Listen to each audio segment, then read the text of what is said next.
Hi అండి. అందరికీ నమస్తే. ఈరోజు మంచి వెరైటీతో మీ ముందుకొచ్చాననమాట. టేస్ట్ అనేది కూడా చాలా బావుంటుందండి. పాలకూరనే గోంగూరలా చేసి వండుకుంటే ఎలా ఉంటుందన్నది మీకు చూపిస్తున్నాననమాట. ముందుగా పాలకూరని ఇలా శుభ్రంగా కడిగి గ్లాస్ నీళ్లు వేసి స్టవ్ పై పెట్టుకోవాలండి. అందులోనే ఒక ఉల్లిపాయ, ఒక 6 పచ్చిమిరపకాయలు వేసేయాలనమాట. ఇలా ఒక ఉడకనివ్వాలండి. స్టవ్ పై పెట్టుకొని మూత పెట్టేసుకొని ఉడకనివ్వాలనమాట. ఉడికిన తర్వాత చల్లారిన తర్వాత మిక్సీ పట్టుకోవాలనమాట. ఇలా ఉడికిపోయిందండి. నేను చల్లారిన తర్వాత మిక్సీ కూడా పట్టేసుకొని పక్కన పెట్టుకున్నాను. ఈ పాలకూర గ్రేవీలో వేయటానికి 4 ఎగ్స్ ఉడకబెట్టి పక్కన పెట్టుకున్నానండి. ఒక ఆనియన్ కట్ చేసి పక్కన పెట్టుకున్నాను. అలాగే 5 పచ్చిమిరపకాయలు కూడా కట్ చేసి పెట్టుకున్నాను. పోపులు శనగపప్పు, ఆవాలు, జీలకర్ర, ఎండుమిర్చి, కరివేపాకు, ఎల్లుల్లిపాయ పక్కన పెట్టుకున్నానండి. వెల్లుల్లిపాయ పొట్టు తీసేయాలనమాట. ఇలా కొన్ని రెయ్యలు తీసి కడిగి పెట్టుకున్నాను. చింతపండు కూడా ఒక నిమ్మకాయ సైజంత చింతపండు నానబెట్టుకున్నానండి. ఇప్పుడు కాగిన నూనెలోని చిన్న పసుపు వేసి ఎగ్స్ వేయించాననమాట. ఇలా వేపేసిన తర్వాత తీసేసానండి. అదే ఆయిల్‌లోని కడిగి పెట్టుకున్న ఎండు రొయ్యలు వేసాననమాట అండి. అంటే మనం గోంగూర స్టైల్‌లో వండుతున్నాం కాబట్టి ఎండు రొయ్యలనేది వేసుకుంటే మంచి టేస్ట్ ఉంటుందండి. ఇప్పుడు ఇవి కూడా వేగిపోయాయండి. ఎండు రొయ్యలు కూడా వేగిపోయాయనమాట. తీసేసుకుంటున్నాను.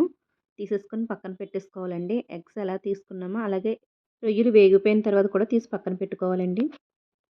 మనం పొట్టు తీసిన వెల్లుల్లిపాయ వేసాననమాట అండి. అలాగే పోపు దినుసులు కూడా వేసేసాను. శనగపప్పు, ఆవాలు, జీలకర్ర, కరివేపాకు, ఎండుమిర్చి అనమాట అండి.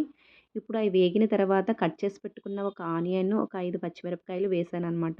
అంటే మనం పులుపు అనేది వేసుకుంటున్నాం కాబట్టి కారం అనేది కూడా కొంచెం ఎక్కువగానే ఉండాలండి. గోంగూర స్టైల్‌లో ఉంటుందనమాట.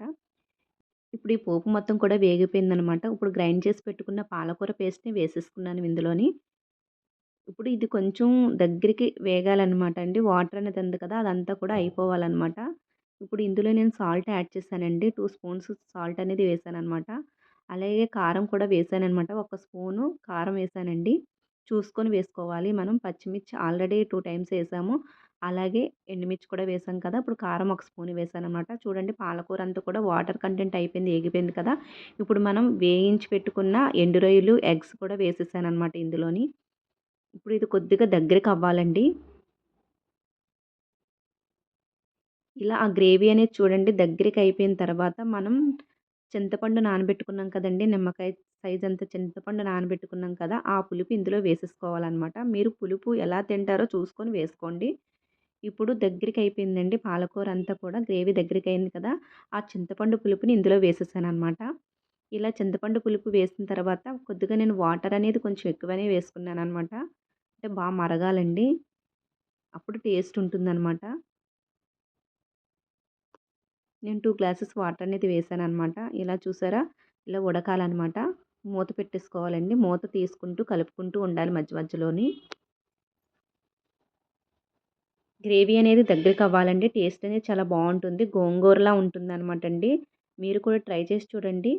చాలా ఈజీ ప్రాసెస్ అనమాట. పాలకూర ఎవరైతే అవాయిడ్ చేస్తారో ఇలా ట్రై చేసి చూడండి. డెఫినెట్‌గా నచ్చుతుందనమాట. చూడండి ఇలా గ్రేవీ అనేది చిక్కగా అయిపోయింది కదా! థిక్‌నెస్ వచ్చింది కదండీ! ఇప్పుడు మనం స్టవ్ కట్టేసుకోవడం అనమాట అండి. టేస్ట్ అనేది చాలా బావుంటుంది. డెఫినెట్‌గా మీరు కూడా ట్రై చేస్తారని అనుకుంటున్నాను. పాలకూర కర్రీ గోంగూర స్టైల్‌లో రెడీ అయిపోయిందండి. మీరు కూడా ట్రై చేసి చూడండి. అలాగే ఈ వీడియో నచ్చితే లైక్ చేయడము, సబ్స్క్రైబ్ చేయడము మర్చిపోకండి. బాయ్ అండి. మరో మంచి వ్లాగ్‌తో మళ్ళీ మీ ముందుకు వస్తాను.